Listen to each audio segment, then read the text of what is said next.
ধন্যবাদ এবং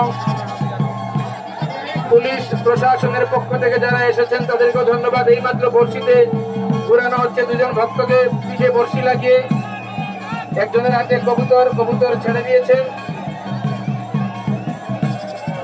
অত্যন্ত মনোগ্রাহী এই গাজন নৃত্য বাঙালি সমাজের ঐতিহ্য এবং এই জায়গাটা আমাদের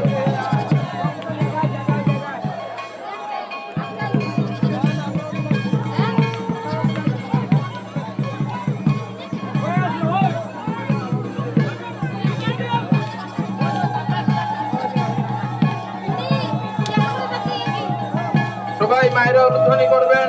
অত্যন্ত মনোরম এবং মনোমুগ্ধকর পরিবেশ এবং এই শিল্পীদের পক্ষ থেকে একজন দাদা বলেছেন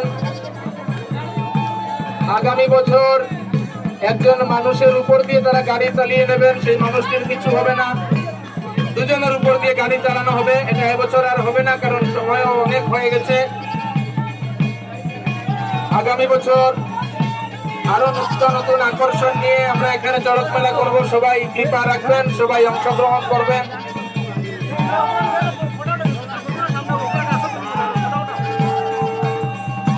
এবং যিনি এই চড়ক মেলা পরিচালন করছেন, যিনি প্রধান রয়েছেন, তাকেও আমাদের শ্রদ্ধা এবং শুভেচ্ছা জানাই। অত্যন্ত সুন্দরভাবে দৃষ্টিনন্দন ভাবে আমাদের এলাকায় এই চড়ক মেলা ওনারা করেছেন।